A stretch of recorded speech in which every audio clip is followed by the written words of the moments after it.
오늘 말씀의 제목은 거룩하게 산다는 것은 신학적 용어로 보면 성숙입니다. 성숙. 다시 말하면 성화되는 것. 성화의 그 과정을 오늘 말씀으로 나누려고 합니다. 그러니까 성화된다라고 하는 것은 뭐예요?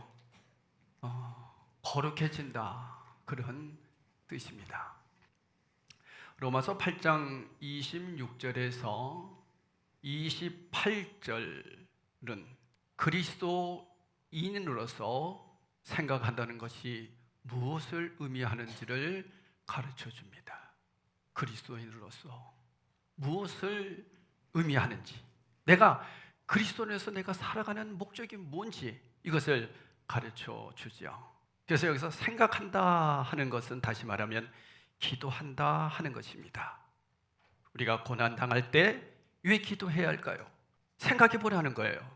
이유는 하나입니다. 하나님께서 우리를 사랑하고 계심을 알고 있기 때문이다. 근데 사람들은 그래요. 아니, 고난 당하는데 고난 당하는 것이 뭘 하나님이 우리를 사랑하는 거냐, 그렇게 생각하는 분들이 많잖아요. 여러분도 어떠세요? 고난 당하면 하나님이 나를 버리셨나 봐, 하나님이 정말 계신 것 같아? 뭐 이런 생각 속에서 그 고난이라고 하는 그 자체 때문에 힘들어하는 사람들이 많이 있어요. 그런데 오늘 여러분이 말씀을 들어보면 하나님은 사랑하는 자녀에게는 반드시 고난이라고 하는 이 길을 걷게 하신다는 거예요. 이걸 여러분 꼭 기억하셔야 됩니다. 성령님께서 말할 수 없는 탄식으로 우리를 위해 친히 기도해 주신다고 말씀하고 있죠. 어떤 사람에게? 고난이 온 사람들에게. 그러니까 여러분, 우리가 이제 고난이 오면 어떻습니까? 기도가 잘 안 되잖아요. 그런데도 기도해야 되잖아요. 그럴 때 어떻게 합니까? 하나님, 기도가 안 됩니다 하고 그냥 한숨을 푹 쉬고 기도하려고 하는 그 자리에 앉아 있을 때 성령님이 도와주신다는 거예요. 그러니까 여러분, 오늘 꼭 기억할 것은 성령님은 멀리 계신 분이 아니라 저와 여러분에게 늘 나와 함께 계시는 변호사 되시고 매니저가 되시고 우리에게 필요한 모든 것들을 가르쳐 주시고 깨닫게 해주시고 이끌어 주시는 분이 성령님이시라고 하는 거예요. 여러분, 얼마나 감사합니까? 그래서 우리 안에 계시는 성령님을 여러분은 정말 잘 모시고 그분이 일하실 수 있도록 그렇게 그분을 마음껏 활용하셔야 돼요. 근데 우리는 성령님의 일하심을 활용 안 한다고, 다시 말하면 내 안에 계시는 성령님을 그냥 방치해버리는 그런 성도들이 얼마나 많은지 몰라요. 여러분, 오늘 이 말씀을 들으면서 나와 함께하여 주시는 성령님, 나와 항상 함께하는 성령님, 그분을 잘 모시고 활용하시고 그리고 그분의 뜻대로 살아내는 멋진 그리스도인들이 되시기를 바랍니다. 우리가 확실히 알게 됩니다. 여기서 안다라고 하는 얘기는 본다, 그런 뜻이에요. 즉 확실히 보게 된다는 거예요. 뭘 보게 됐냐는 거예요. 하나님께서 우리를 불러주셨을 뿐 아니라 우리를 살리기 위해서 당신의 독생자를 죽기까지 우리를 사랑하신 것을 보게 된다는 거죠. 또한 지금 우리에게 고통과 아픔과 눈물이 있는데 그것들이 예수 그리스도 안에서 어떤 목적을 위해 함께 역사하는지를 보게 된다는 거예요.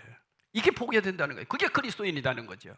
그러니까 여러분, 그리스도인이라고 하는 것은 그 목적이 뭐냐? 존재의 변화예요. 변하는 것을 보게 된다는 거죠. 야, 저분은 예수 믿는 사람 같아 라고 하는 것을 보게 된다는 거예요. 그게 그리스도인이라는 거죠. 바꿔 얘기하면 그리스도인으로서 보여준다는 거죠. 이게 그리스도인이에요. 사랑하는 성도 여러분, 여러분들이 지금까지 믿음 생활하면서 내가 그리스도인이야 라고 하는 모습을 사람들에게 보여주고 계세요? 여러분을 보면서 예수님을 볼 수 있도록 그렇게 변화된 삶을 살고 있으세요? 그것이 없다면 우리의 신앙은 지금 정체되어 있다고 보면 되는 거예요. 그래서 이기적으로 살던 우리가 이타적인 존재로 변화되는 것, 다른 사람을 살리는 생명의 통로가 되는 것, 우주 만물을 살리는 구원의 도구가 되는 거예요. 그러니까 여러분, 신앙생활이란 간단해요. 나를 위해서 믿는 것이 아니라 남을 위해서 믿는 거예요. 남을 위해서 사는 거예요. 그 사람이 그리스도인이에요. 따라서 우리에게 어떠한 고난이 있을지라도 범사에 감사하고 기뻐할 수 있는 거죠. 우리에게 독생자를 주신 하나님께서 우리에게 독생자를 주신 이유가 무엇인가를 분명히 아는 거예요. 그래서 영적인 사람이란 꼭 기억하세요. 자신을 위해서가 아니라 남을 위해서 살아가는 사람을 우리는 영적인 사람이라고 그래요. 되게 영적인 사람 그러면 우리는 무슨 얘기를 해요?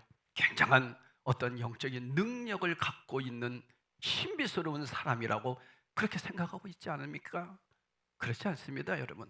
영적인 능력이란, 영적인 사람이란 어떠한 하늘의 신비한 것을, 환상을 보고 거기에 젖어 있는 사람이 아니에요. 영적인 사람이란 남을 위해서 살아가는 사람을 말해요. 이해하십니까?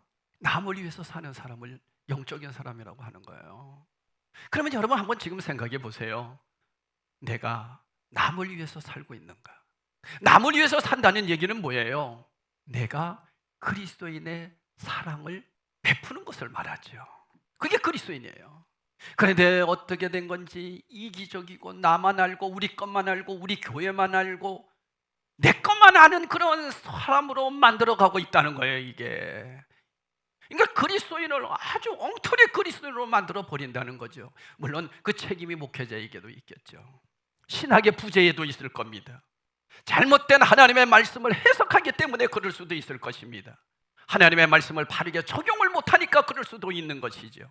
그래서 이런 부분을 개혁해 나가야 되는 거예요, 사실은 교회는. 그래서 날마다 성도들이 이제는 신앙생활이 정체된 것이 아니라 날마다 성장해 갈 수 있도록, 다시 얘기하면 다른 사람을 위해서 살 수 있도록 만들어가는 거예요. 그게 성숙한 성도입니다. 그래서 성령님께서는 우리를 고난으로 훈련시킵니다. 성령님은 우리 안에 계시면 지금까지 우리는 어떤 생각이었어요?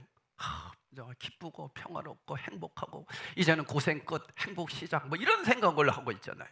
어떤 감성적인 신앙으로. 그래서 성령이 우리에게 오시면은 그냥 모든 것이 좋고, 그러니까 늘 성령 충만하기를 원하고 이제 그렇게 살아가는 사람들이 많이 있습니다. 그런데 끊임없이 우리에게 성령님께서는 아픔을 주시고 고통을 주신다는 거예요. 아니 그게 무슨 얘기야? 우리를 이타적인 존재로 계속해서 만들어 가시기 위해서는 훈련이 필요하다는 거예요. 다시 얘기하면, 그러니까 훈련이 필요하고 그 훈련을 통해서 성숙한 성도로 만들기 위해서 성령이 저와 여러분을 우리 안에서 그렇게 지금 갖고 가고 있다는 거죠. 여러분이 이 말씀의 뜻을 좀 이해를 하고 계실지, 이 말씀을 어떻게 좀 쉽게 풀어야 될지 사실 고민스럽습니다만은 이런 거예요. 여러분, 훈련이라고 하는 것은 힘든 거예요? 쉬운 거예요? 힘듭니다. 훈련 자체는 가만히 있으면 절대로 훈련이 아니에요. 운동선수들이 훈련을 잘 견뎌내야지만 훌륭한 선수가 될 수 있어요. 다시 얘기하면 그 훈련이라고 하는 고통, 피와 땀을 견뎌내야 돼요. 얼마나 힘듭니까? 그것을 힘든 과정을 이겨내게 되면 육체가 건강하고 훈련이 잘 되어서 시합에서 이길 수가 있게 되는 거죠. 그렇듯이 우리 영적인 그리스도인들도 훈련이 필요한 거예요. 그게 무슨 겁니까? 바로 성령님이 저와 여러분에게 계속해서 훈련을 시키는 거예요. 그러니까 그 훈련을 통해서는 반드시 뭐가 와요? 고통이 오는 거예요. 그 고난이 바로 뭐냐? 하나님이 너무나 우리를 사랑해서 훈련을 시킨다는 거예요. 이 사실을 여러분은 정말 기억하셔야 돼요. 이걸 믿어야 돼요. 그래서 날마다 나에게 오는 이 고난을 피하려고 생각하지 마시고, 하나님이 나를 지금 훈련하고 계시는구나. 이 고통을 내가 믿음으로 이겨내야지. 그래서 하나님 앞에 엎드려 기도하면서 그걸 이겨내려고 몸부림치는 훈련이 있어져야 된다는 거예요. 그렇지 않으면 여러분 진짜 그리스도로 살아낼 수가 없어요. 이거는 목사에게도 있고 여러분에게 있고 다 우리 믿음의 성도들에게는 이 고통이 있습니다. 그러니까 여러분 훈련을 싫어하거나 세상 사람들을 부러워하지 마세요. 그들은 훈련이 없어요. 그들은 그렇게 그냥 살다가 가는 거예요. 영혼이 살아있지 못하단 말이에요. 그러나 영혼이 살아있는 사람은 하나님께서 반드시 이 땅에서 그리스도인으로 만들어서 그렇게 훈련시켜서 이 땅에서 그렇게 쓰시다가 하나님 앞에 가시겠다는 거예요. 그걸 지금 하고 있다는 거죠. 그래서 이사야서 53장 3절에 보면 그는 멸시를 받아 사람들에게 버림받았으며 경고를 많이 겪었으며 질고를 아는 자라, 이렇게 증언하고 있습니다. 예수님께서는 이 고난으로부터 탈출하려고 하지 않았습니다. 여러분 잘 알죠? 우리 예수님의 그 삶을 한번 뒤돌아보세요. 예수님이 더 기쁘게 사셨어요? 아니에요. 예수님의 삶은 완전히 고난의 삶이었어요. 왜요? 우리를 위해서. 하나님이심에도 불구하고 우리를 위해서 그 고난의 삶을 사셨어요. 사도 바울 보세요. 사도 바울이 어떻게 살았어요? 완전히 그의 인생은 고난이었어요. 12 제자들의 삶을 보세요. 예수님을 만나고 부활의 주님을 만난 다음에 그들의 인생의 삶은 다 고난이었어요. 근데 이상하게 기독교가 고난을 싫어하는 종교가 돼버렸어요. 예수 믿으면 복 받는다, 예수 믿으면 잘 된다. 그러니까 세상 종교와 전혀 다를 바 없는 그런 종교로 우리 기독교가 전락되고 말았다는 거죠. 이건 정말 기가 막힌 사실이에요. 사람들은 그것만 아는 거예요. 성도들은. 그래서 우리가 생각하는 그리스도인, 기도하는 그리스도인, 하나님의 부르심을 받고 하나님을 사랑하는 그리스도인이라면 어떤 고통과 아픔이 있다 할지라도 그것을 회피해서는 안 됩니다. 그래서 고통이 오는 거예요. 우리를 하나님이 쓰시려고, 하나님이 우리를 귀한 자로 만들려고. 그러면 귀한 자가 뭘까요? 우리는 그런 생각하잖아요. 하나님이 나를 어떻게 쓸까? 하나님이 나에게 큰 능력을 주시고 그래서 귀하게 쓴다 그랬는데 그 귀한 게 뭘까? 여러분 너무 그렇게 큰 포부를 갖지 마세요. 진짜 귀하게 쓴다는 얘기는 뭐냐? 결론적인 얘기예요. 저와 여러분을 영화로운 자로 만든다는 거예요. 거룩한 자로 만든다는 거예요. 주님이 쓰시기에 좋은 그릇으로 만든다는 그런 의미예요.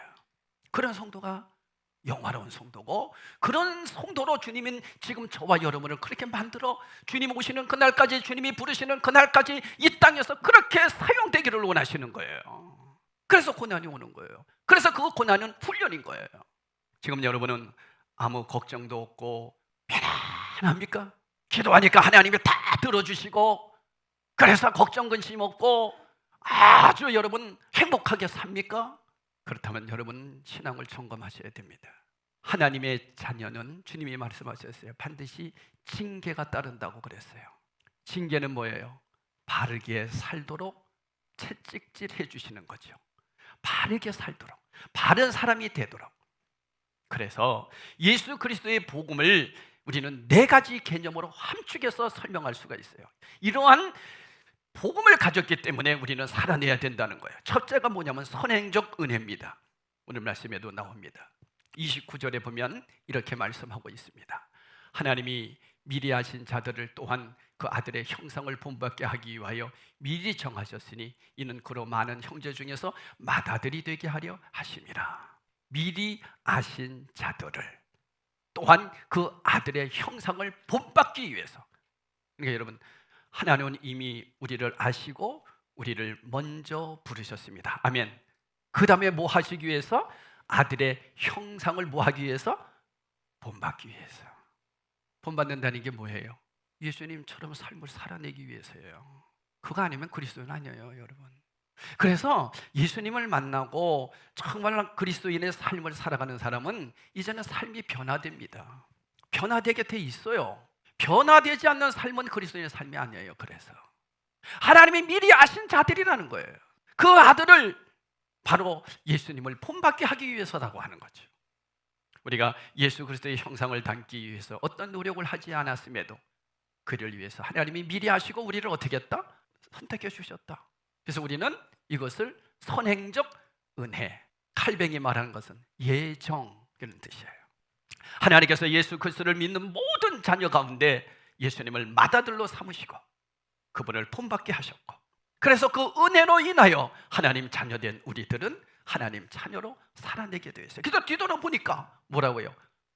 하나님이 나를 부르셨네? 이걸 깨닫게 된다고 했죠. 하나님의 선행적 은혜라는 것은 구원받은 성도가 오늘 이 시점에서 자신의 과거를 돌아보며 이제 보니 주께서 저를 만세전부터 불러주셨구나 하는 걸 깨닫게 되는 것, 이 깨닫는 은혜가 있는 성도가 하나님 자녀라는 거예요. 여러분, 정말 주님이 먼저 우리를 부르셨다는 것 기억하세요? 여러분들이 어떠한 착한 일을 하거나 여러분들이 대단해서 부른 것이 아니라 하나님이 미리 아시고 불렀다는 것을 뒤돌아보니까 하나님이 그렇게 불렀다는 것을 알게 됐다는 거예요. 이게 선행적 은혜라고 하는 거죠. 그러면 그렇게 된 사람들은 어떻게 해야 된다고요? 예수님을 본받는 자, 그분의 형상을 닮은 자가 되어야 된다는 거예요. 에베소서 1장 4절에 이런 말씀을 합니다. 우리 다 같이 한번 읽어보겠어요. 1장 4절.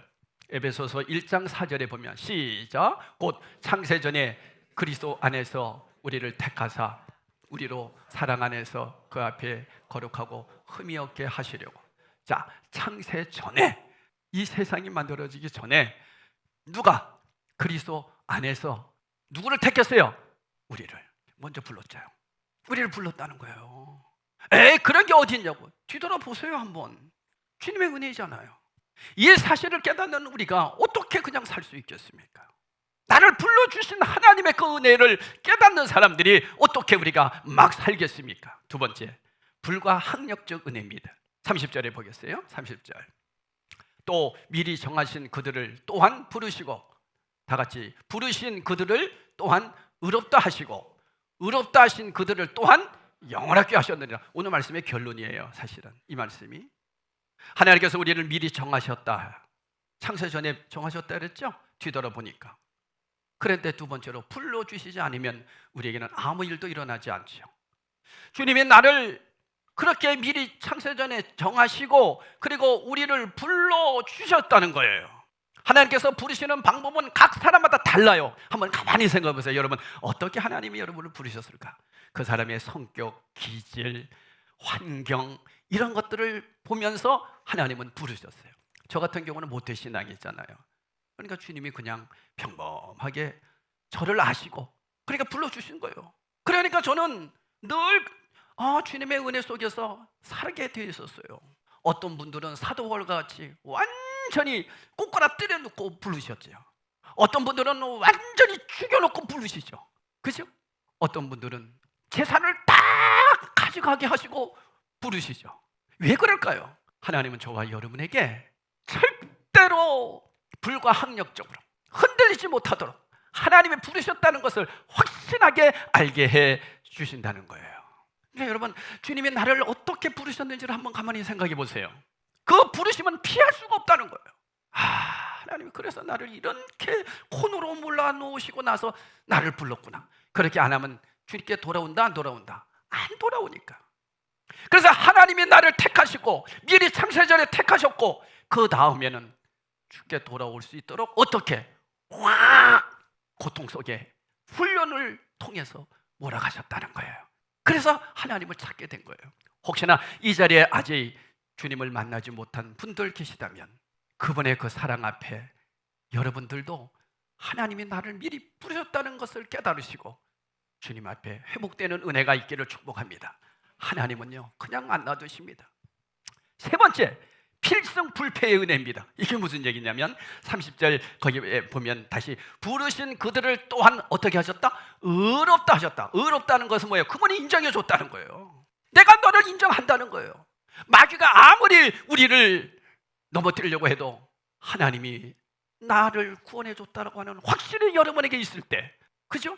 성령의 생명의 법이 죄와 사망의 법에서 우리를 어떻게 했다? 해방했다.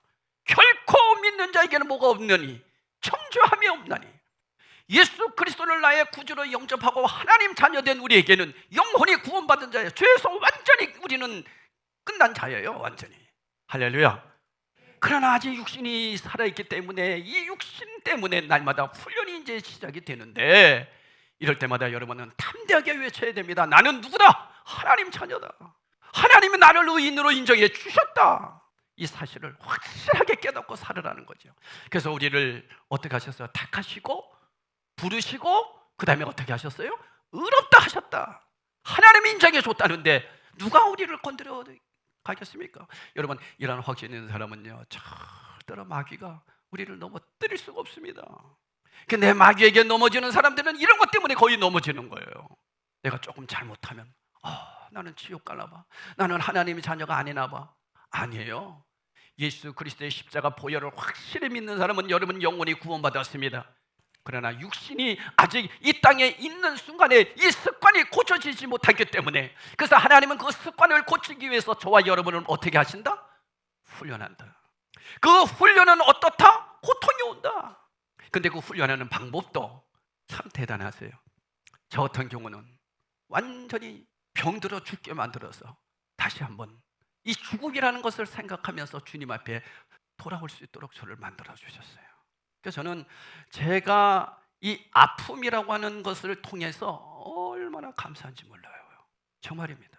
그렇게 안 하면 안 됐으니까 하나님이 그렇게 하신 거예요. 불가항력적으로. 어떤 분은 재산을 다 몰수해 갑니다. 왜? 그렇게 안 하면 주님 안 찾으니까. 그렇게 해서 그 사람을 변화시켜 가는 거예요. 뒤돌아보니까 하나님은 나를 택하셨고 하나님이 나를 만들어 가신다는 것을 깨닫게 되는 것이 은혜입니다. 할렐루야. 이게 신앙이에요. 그런데 사람들은 왜 나를 이렇게 어렵게 했냐, 하나님이 계시냐 안 계시냐, 우리는 그 수준이 아니잖아요. 하나님이 계시는 분인데, 하나님이 나와 함께 하시는 분인데, 하나님은 나를 지금 이 고난이라고 하는 코너로 몰아넣으신 이유는 훈련시켜서 영화롭게 하기 위해서. 우리 주님의 방법은 딱 한 가지입니다. 영화롭게 하기 위해서. 영화로운 것이 다시 말하면 뭐라고요? 주님이 쓰시기에 좋은 그릇으로 만들기 위해서. 주님은 그런 작품을 저와 여러분에게 만들기를 원하시는 거예요. 오직 주님의 관심은 그거예요.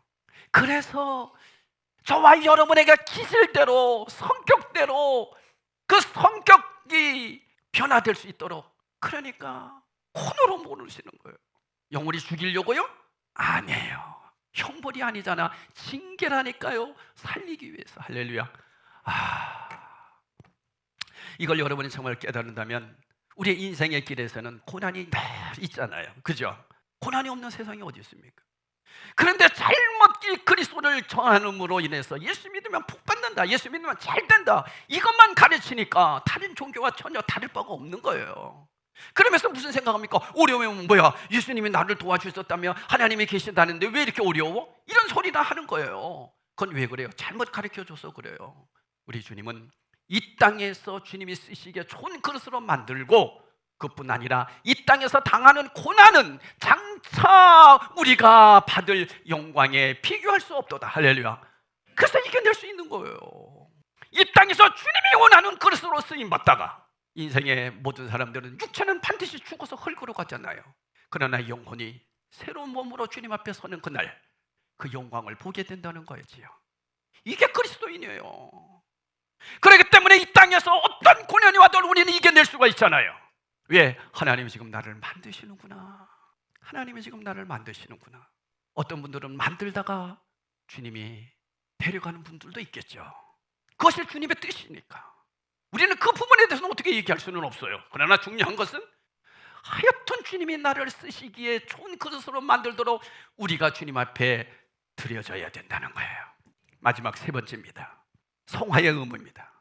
이 말씀이 정말 결론이에요. 이제 계속 결론 얘기했는데 이 말씀이 진짜 결론이에요. 다시 한번 우리 30절 읽읍시다. 너무 중요한 말씀인데, 또 미리 정하신 그들을, 아멘, 예정하셨어요. 또한 부르신 그들을 또한 어떻게 해요? 의롭다. 너는 내 자녀야. 너는 내 자녀야. 할렐루야. 주님이 자녀라고 인정해 준다는데 내가 아닙니다 이렇게 얘기할 수 있냐는 거예요. 자녀예요. 근데 왜 나에게 이렇게 어려움을 주시네요? 내가 너를 만들려고 그러는 거야. 뭐예요? 의롭다 하시고 의롭다 하신 그들을 또한 어떻게 하셨느니라? 영화롭게 하셨느니라. 영화롭게 하셨느니라. 여기서 영화롭다 그런 얘기는 성화, 여러분 어릴 때 많이 들었던 얘기죠. 우리는 우리의 믿음이 날마다 어떻게 된다? 성화돼야 된다. 성화가 뭔가 거룩해지는 것을 말해요. 거룩해지는 거. 거룩이 뭐예요?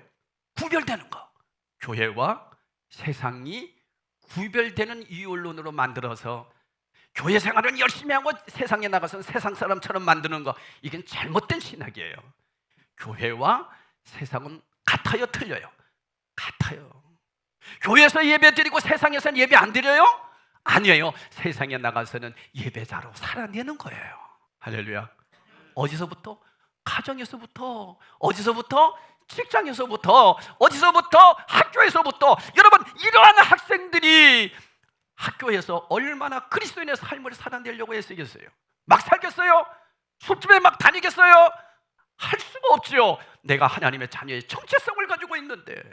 그러니까 하나님이, 어떤 사람은 술집에 가서 술을 퍼먹고 그러다가 자기가 정신이 없어서, 우리 한번 간증 들었잖아요. 그 높은 3층에서 떨어져 가지고 온전히 전신마비가 됐죠. 그리고 나서 하나님의 그를 부르시더라고. 그런 적 보셨죠, 여러분? 그게 왜 그럴까요? 너무 사랑하니까. 하나님이 원하는 방법이 있다니까 우리는 몰라요. 그런데 중요한 것은 그리고 나서 사람이 달라지더라는 거죠. 그 아픔을 통해서 사람이 달라지더라는 거예요. 고난을 통해서 사람이 달라지더라는 거예요. 어떻게? 주님이 쓰시기에 좋은 사람으로 만들어지더라는 거예요. 할렐루야. 그래서 저도 요즘 저희 아내 보고 가끔씩 그럽니다. 여보, 내가 좀 달라진 것 같아? 좀 달라졌대. 좀 달라졌대. 여러분도 제가 좀 달라진 것 같아요? 아니에요? 고난을 통해서 달라진 거예요. 제가 고난이 없었다면 교만방자하죠. 정말 내가 주님 앞에 기도하는 대로 하나님 이렇게 해주십시오, 이렇게 해주십시오, 그래서 하나님이 다 해주셨다면 아마 제 성격에 감독회장까지 나가려고 했을 거예요. 정치, 사실 장로님 제가 정치 좋아하는 사람이에요. 우리 장로님 그래, 아유 우리 목사님 정치 못한대. 잘못 보셨어요. 제가 잘 되면 그렇게 할 사람인데 그게 안 되는 걸 보시는 게 잘하신 거예요. 저는 정말 정치를 몰라요. 왜? 아니, 내 코가 석잔데, 내가 부족한데, 내가 약한데 뭘 합니까? 내가 오직 주님 앞에 그냥 쓰임 받는 것밖에 없어요. 그래서 늘 요즘 기도하는 것 중에 하나가 뭐냐면, 하나님, 주님이 쓰시기에 좋은 그릇이 만들어지기를 해주세요. 마지막까지 주님이 저를, 이 육체를 쓰시고 저를 데려가 주세요. 할렐루야. 여러분도 그렇게 되기를 바라요. 그러니까 여러분, 어떤 고난이 와도 문제가 안 되잖아요. 왜? 하나님이 나를 만들어 쓰시려고 하니까. 오늘 기억하세요. 하나님이, 따라합시다. 하나님이 나를 만들어 쓰신다. 어떻게? 거룩한 사람으로, 좋은 그릇으로. 그걸 만들어 쓰시기 위해서 이 고난 주시는 거예요. 그러면 우리들이 생각할 때는, 하나님 그렇게만 안 하고는 안 됩니까? 근데 그렇게 안 하고도 내가 얼마든지 잘 믿게. 천만의 말씀 만만의 하나님이 너무나 잘하시는 거예요, 여러분요. 그러니까 우리는 하나님 앞에 함부로 교만할 수도 없고, 내 모습을 그대로 그냥 날마다 나를 영적인 다이어트를 해야 돼요. 우리 새벽 시간에 요즘 계속 얘기하고 있습니다. 모델들은 얼마나 다이어트 하는지 몰라요. 뚱뚱한 사람이 모델 되는 거 보셨어요? 아니에요. 매일 해야 돼요. 그들은 그 훈련을 하기 위해서 얼마나 먹지 않는 것까지도 하면 훈련을 이겨내요. 그래야 그 디자이너에 맞춘 옷을 딱 입고 프로로 나설 수 있거든요. 우리는, 저와 여러분은 주님이 쓰시기에 멋진 그러한 작품이 되기 위해서 영적인 다이어트를 늘 해야 돼요. 그게 뭔지 아세요? 새벽기도에 참여한 분들은 다 아실 거예요. 날마다 나를 죽이는 거예요. 부인하는 거예요. 그래서 주님을 따르는 자는 자기를 부인하고 자기 십자가를 지지 않고서는 주님을 따를 수 없다고 했어요. 이걸 늘 우리는 해야 되는 거예요. 날 죽이는 거. 이거 안 죽이니까 집에서 남편이 훈련병으로 나타나는 거야. 맨날 남편하고 찢고 싸우지요. 그럴 때 여러분, 이길 수 있는 방법은 뭐예요? 내가 부인하는 거예요. 내가 죽는 거예요. 그게 그리스도인이에요. 그렇게 되면요, 신기합니다. 남편이 변화됩니다. 우리는 그거 하지 않고 말로 다 이겨버리려고 하죠. 특히 여자분들. 남자가 여자 말 이길 수 없잖아. 그러면 남자는 힘이 있어요? 뭐밖에 없어요? 주먹밖에 없는 거예요. 이건 안 돼요. 여러분, 내가 져보십시오. 내가 희생해 보십시오. 내가 정말로 철저하게 자기를 부인해 보십시오. 상대방이 변화됩니다. 이것이 그리스도인입니다. 이걸 만들어 가기 위해서 하나님은요, 사람들을 통해서 일하시는 거예요. 내가 변화되면 변화될수록, 훈련되면 훈련될수록 하나님께서는 이제 조금씩 내 훈련을 편하게 만들어 가신다는 거예요. 근데 그 훈련을 누가 시킨다? 성령이 시킨다는 거예요. 우리는 성령님 그러면 내 안에 오셔서 가르쳐 주시고 깨닫게 해주시고 변호사가 되어주시고, 그러니까 좋은 것만 생각하는데, 오늘 말씀에서는요 철저하게 얘기하고 있습니다. 우리를 너무나 사랑하기 때문에 만들어 가시는 훈련병으로, 미니셔로 징계하신다는 거예요. 그러면서 친히 기도해 주신다는 거예요. 기도해 주신 성령님이 계속 하나님 아버지께 기도해 주신다는 거예요. 우리를 위해서. 그분이 어디 계세요? 제 안에 계시잖아. 얼마나 감사합니까? 오늘 이제 우리는 성찬에 대하게 됩니다. 하나님이 나를 부르셔서 너무나 감사합니다. 택해 주셔서 너무나 감사합니다. 하나님 자녀로 내가 이제는 살아내겠습니다. 하나님 어떠한 훈련도 이겨내겠습니다. 그렇게 해서 주님 쓰시기에 멋진 작품이 되겠습니다. 이러한 고백을 하는 사람들이 성찬에 참여할 수가 있어요.